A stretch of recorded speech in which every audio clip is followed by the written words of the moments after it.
세미나의 첫 번째 시간은 오카눈 목사님이 가지고 계셨던 그 교회론 가운데에 특별히 보냄받은 교회 공동체 개념에 대해서 먼저 서론적으로 소개를 좀 해드리고 그 내용을 중심으로 해서 이제 본격적인 오늘 세미나에 들어가도록 하겠습니다. 옥 목사님께서 가지고 계셨던 이 교회에 대한 정의부터 좀 정리를 하죠. 우리 파워포인트가 나오나요? 네. 책 내용을 가급적이면 간단하게 빠르게 정리하고 실제적인 다음 강의에 시간을 좀 이렇게 정상적인 시간표에 따라서 움직일 수 있도록 그렇게 해보겠습니다. 음보의 보냄받은 교회 공동체 개념에 대해서 저희들이 정리를 하는데요. 교회의 정의를 옥 목사님이 이렇게 내리고 교회론을 시작을 했습니다.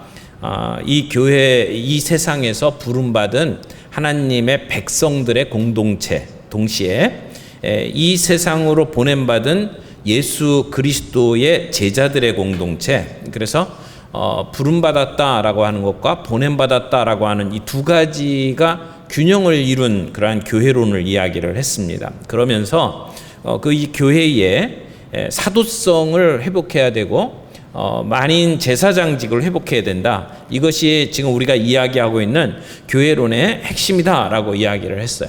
그러면서 이제 옥 목사님의 그 가장 중요한 모토가 평신도를 깨운다라고 하는 말이죠. 우리가 그걸 줄여서 평깨라고도 말을 하고 또 영어로 called to awaken the laity라고 하는 것의 첫 글자를 따서 칼이라고 불렀습니다. 그래서 이 제자훈련 세미나를 할 때 칼 세미나 이런 이 명칭을 가지고 불렀던 것도 이 평신도를 깨운다라고 하는 그 이제 모토에서 나온 거죠. 근데 이 평신도를 깨운다라는 모토를 가만히 이렇게 살펴보면 그 안에 옥 목사님의 이 교회론의 핵심이 다 담겨져 있다 이렇게 말할 수가 있습니다. 박용규 교수가 쓴 그 글에 보면 오카눈 목사에게서 세 가지 신학적 발견을 할 수 있다라고 이야기를 했는데 교회론의 재정립, 사도성의 재발견, 그리고 만인 제사장직 회복 이렇게 이야기를 했어요. 특별히 이제 우리가 여기서 다루려고 하는 것이 결국은 넓게 보면 교회론이고 그리고 그 교회론 가운데 사도성을 회복함으로 말미암아 이루어지는 평신도에 대한 재발견. 그래서 이 옥 목사님의 교회론에는 평신도를 이해하는 것이 굉장히 중요한 주제로 떠오르게 되고 목회자와 평신도 사이에 어떤 구별이 없이 우리가 다 부름받은 하나님의 예수 그리스도의 제자다. 그래서 부름받았을 뿐만 아니라 보냄받은 예수 그리스도의 제자다라고 하는 이 보냄받은 것에 대한 이야기들을 우리가 이렇게 정리를 할 수 있다고 생각을 합니다. 그래서 이 사도성 또는 교회론을 쭉 따져보면 결국 이 얘기예요. 교회의 주체는 평신도다라고 하는 이야기입니다. 옥 목사님의 교회론의 중심을 엿볼 수 있는 그 글이 오카눈 목사님과 대담했던 그 내용 가운데 이렇게 말씀하신 적이 있어요. 교회의 주체인 평신도를 위해 목회자가 어떤 사역을 우선에 두어야 하는지, 성도들에게 주어진 그 어느 것과도 바꿀 수 없는 영광스러운 신분과 소명이 무엇인지, 그것을 목회자로서 어떻게 극대화시켜 줄 수 있는지 등 이런 것을 고민하는 것이 저의 교회론의 중심이 되어버렸습니다. 이렇게 이야기하죠. 그러니까 결국 옥 목사님의 교회론의 핵심은 교회의 주체인 평신도라고 하는 그 개념을 가지고 이걸 어떻게 이룰 것이냐를 고민했다라고 하는 것이죠. 그런데 평신도라고 하는 단어에 대해서 좀 부정적으로 많은 사람들이 반응을 보이기는 합니다. 옥 목사님이 가졌던 이 평신도라고 하는 개념의 그 내용을 보면 평신도라고 하는 단어 자체가 가지고 있는 그 함의는 굉장히 부정적인데 그럼에도 불구하고 목회자를 제외한 나머지 성도들을 가리키는 표현으로서 적당한 게 없다. 그래서 목회자와 일반 성도들을 구분하는 측면에서 어떤 그 대상을 지칭하는데 결국은 평신도라고 하는 단어를 쓸 수밖에 없다. 그러나 그런 부정적인 의미의 평신도라고 하는 단어를 쓴 게 아니고 그 평신도로 사람들에게 갇혀져 있는 그 개념들을 깨어버리자는 거죠. 그래서 평신도가 교회 주체다라고 하는 것을 강조하고 교회가 교회되게 하려면 잠자고 있는 평신도를 깨워서 교회의 주체가 되어서 역할을 감당하도록 해야 된다라고 하는 것이 오 목사님의 생각이었어요. 그러나 현실은 그렇지 않다는 것이 문제죠. 그래서 이런 그 내용을 신학적인 그 근거를 가지고 설명을 하려고 하다 보니까 오 목사님께서 사도성의 재발견을 강조하게 된 겁니다. 그래서 교회의 4가지 특성을 이제 보통 조직 신학자들이 이야기를 하는데, 거룩성, 교회는 이 세상 가운데 순결하고 거룩해야 된다. 통일성, 교회는 예수 그리스도를 머리로 해서 우리가 하나로 연합되어 있다. 연합성, 통일성. 보편성, 교회는 시대, 인종, 지역을 초월해서 교회는 하나다. 그런 면에서 우리는 보편성을 가지고 있다. 이런 이야기를 하죠. 그래서 교회의 중요한 특징 중에 하나가 카톨릭 철치. 우리 교회도 카톨릭 철치죠. 우리가 천주교를 이야기할 때는 로만 카톨릭이라고 이야기를 하는 거고, 우리도 동일하게 보편성을 가지고 있다. 이렇게 이야기를 합니다. 그런데 오 목사님께서는 사도성에 대해서 강조를 참 많이 하셨어요. 어떻게 보면 이제 개혁주의 그 조직 신학자들 책을 보게 되면 이 사도성에 대해서 언급을 잘 안 하고 그냥 넘어가는 경우들이 있는데, 이 부분을 오 목사님께서는 재발견해야 된다라고 했는데, 그 근거로 인용했던 것이 한스 킹의 내용이었습니다. 한스 킹이 이런 얘기를 했어요. 교회는 통일성, 보편성, 거룩성, 사도성이 있는데, 교회가 진정으로 사도적일 때에만 비로소 통일성, 보편성, 거룩성을 가질 수 있다. 그러니까 교회의 이런 그 속성들이 제대로 살아날 수 있는 가장 기본적인 속성이 사도성이다라고 이야기를 한 거죠. 근데 그 사도성이 무엇을 의미하느냐, 무엇을 계승하느냐라고 이야기를 할 때에 우리가 계승하는 것이 사도들이 전해준 말씀, 교훈과 또 하나 중요한 것이 사도들이 받았던 소명, 사역이라고 하는 것이죠. 지금까지 앞에 있었던 교훈에 대해서는 상당히 많이 강조가 되어 있었습니다.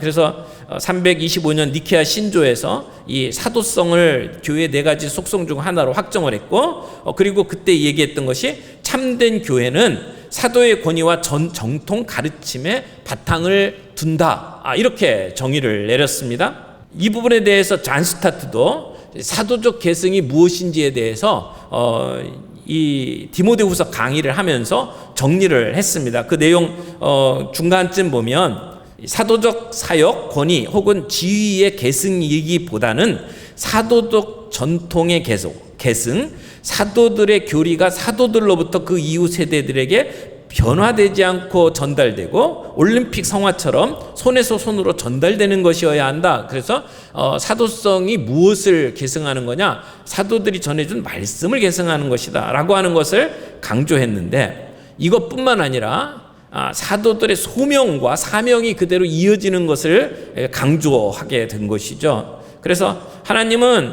보내시는 하나님, 그분이 우리 성도들을 부르시고 그리고 세상 속에 다시 파송하셨다. 그래서 그 사도들에게 주셨던 그 소명이 오늘 우리에게도 동일하게 이어진다라고 하는 것을 이야기를 하는 겁니다. 그래서 아버지께서 나를 보내신 것 같이 나도 너희를 보내노라 라고 말씀하셨던 그 주님의 소명이 오늘 우리들에게도 동일하게 이어지는 것이 사도성이다. 그 일을 위해서 주님께서 권능도 주셨다. 이렇게 정리를 하는 겁니다. 그런데 누가 그 사도성을 계승하느냐라고 하는 부분에 있어서 한스 킹이 이런 얘기를 했어요. 사도성의 계승자가 소수의 개인이 아니라 전 교회다. 전 교회라고 하는 말이 영어로 the whole church, 모든 교회라고 하는 것이죠. 그래서 어떤 특정한 사제들이나 어떤 특정한 그러한 임무를 가지고 있는 사람들에게만 사도성이 계승된 것이 아니라 예수 그리스도를 나의 구주로 고백하는 모든 그리스도인들이 다 사도성의 계승자다라고 하는 것입니다. 그런 의미에서 받아들일 수 있는 그 고백이 내가 소명자다라고 하는 것이죠. 직분의 차이가 있어도 소명에는 차이가 없다. 교회 자체, 전 교회가 세상으로 보내심을 받았다라고 하는 면에 있어서 우리 모두가 소명자다라고 이야기를 하는 겁니다. 그래서 오카르 목사님께서 평신도를 깨운다라고 하는 책에서 이런 그 질문들을 하고 있습니다. 왜 오늘날 많은 성도가 소수의 사람만 보냄받은 소명자로 알고 있고 대다수는 구경만 하고 있다고 생각하는가? 왜 평신도와 목사 간의 차별의식이 커지며 목사만이 소명을 받은 사람인 양 인식되어 평신도를 나약하게 만들고 있는가? 평신도들에게 사도들의 사역을 계승한다는 것을 제대로 가르치지 않았기 때문이다 라고 이야기를 하는 겁니다. 거기에 이 평신도 개념을 정리를 하고 있는 겁니다. 사도성을 제대로 이해하고 우리의 일상생활 속에 적용한다면 평신도와 교육자의 구분으로 얼룩진 이원론은 폐기되어야 한다. 세상 앞에 그 모습을 드러내는 가시적 교회는 전임 사역을 하는 소수의 목회자가 아니라 생활 현장에서 하나님 나라의 임재를 자기 삶을 통해 구현하는 평신도의 교회여야 한다, 이렇게 이야기를 하고 있는 거죠. 그래서 제자훈련을 계속 얘기하는데 제자훈련이 뭐냐? 이렇게 정의할 수 있어요. 평신도들에게 자기가 누구인지 자기 정체성을 가르치는 작업이다, 이렇게 말할 수 있다는 것이죠. 그래서 우리가 사도성을 이어받았다는 그런 근거가 뭐냐? 라고 이야기할 수 있지 않습니까? 거기에 대해서 사도성의 계승이 이어지는 근거는 성령님이다. 사도들을 감동하게 하고 증인되게 하신 성령님께서 지금은 교회 안에서 성도들이 사도가 전해준 복음을 그대로 믿고 순종하게 하시며 사도들에게 주셨던 사명이 자신들에게 주신 것으로 받아 순종하게 하신다. 그래서 성령님께서 이런 내적인 연속성을 우리에게 허락하신 것이다. 그래서 그 사도성의 효력도 우리에게 유효하다, 이렇게 이야기를 하는 겁니다. 성령님께서 우리에게 오신 이유도 마찬가지죠. 제자들을 그리스도의 증인으로 준비시키기 위해서, 그래서 우리를 선교사로 만들기 위해서 성령님이 이 땅에 오셨다라고 하는 것을 오카노 목사님은 강조를 하고 있습니다.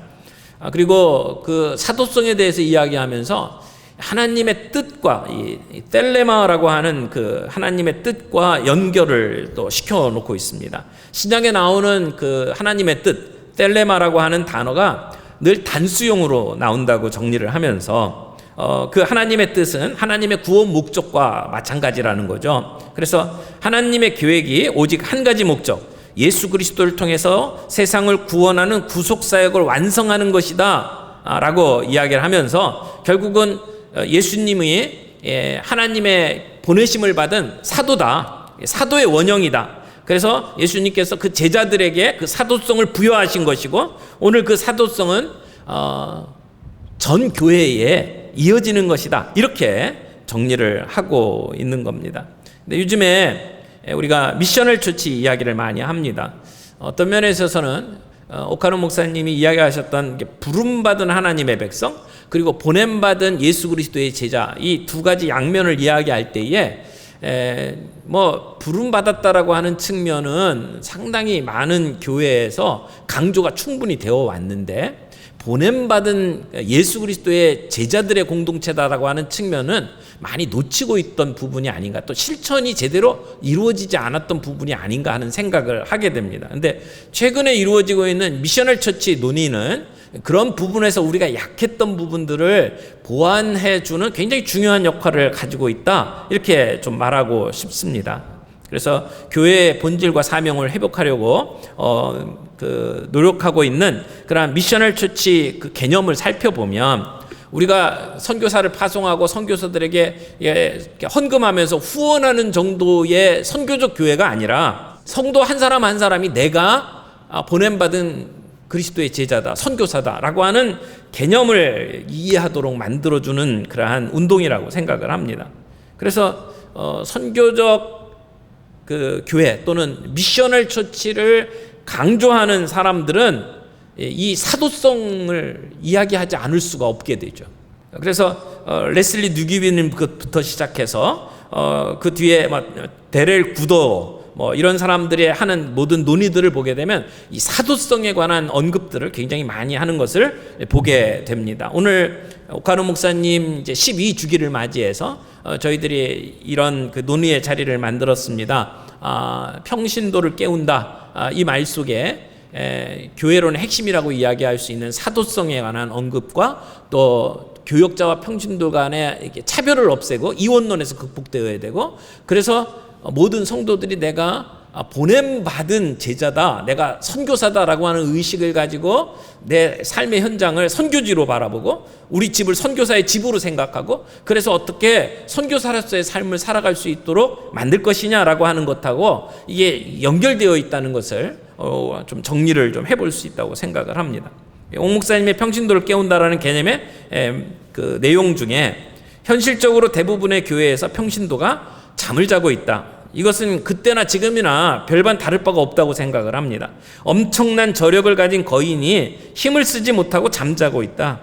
제자훈련은 교회 구성원의 절대 다수를 차지하는 평신도가 자기의 정체성을 바로 이해하고 능동적으로 사역에 참여할 수 있도록 현실을 바로잡고자 하는 노력의 실제적인 방법이다, 이렇게 말할 수가 있습니다. 옥 목사님의 이 이론을 바탕으로 해서 보냄받은 공동체로서 오늘 우리는 어떻게 사역을 할 수 있을까? 옥 목사님 시대에 옥 목사님의 이 논의는 굉장히 좀 파격적인 이야기였다고 생각을 해요. 지금 우리 시대에 우리의 눈으로 보면은 뭐 다 알고 있는 것 아니냐라고 얘기할 수 있을지 몰라요. 근데 시대적인 그 환경 속에서 그분이 했던 기여는 굉장히 의미 있는 기여라고 생각을 합니다. 근데 그것이 어떻게 목회적인 상황 속에 적용이 되고 어떻게 실제적으로 이루어졌느냐라고 하는 부분에 대해서는 오늘 시대가 많이 바뀌었어요. 그래서 좀 비판적인 논의들이 이루어지기를 바라고, 우리들이 가지고 있었던 생각이 좀 더 이렇게 확장되는 그러한 시간들이 되었으면 좋겠다라고 생각을 합니다. 그래서 이후에 이루어지는 발표들을 통해서 좀 비판적인 평가와 또 새로운 어떤 대안들, 우리 교회가 어느 방향으로 갈 수 있는지에 대한 구체적인 어떤 대안들을 모색하는 그러한 시간들이 되었으면 참 좋겠다, 이렇게 생각을 합니다.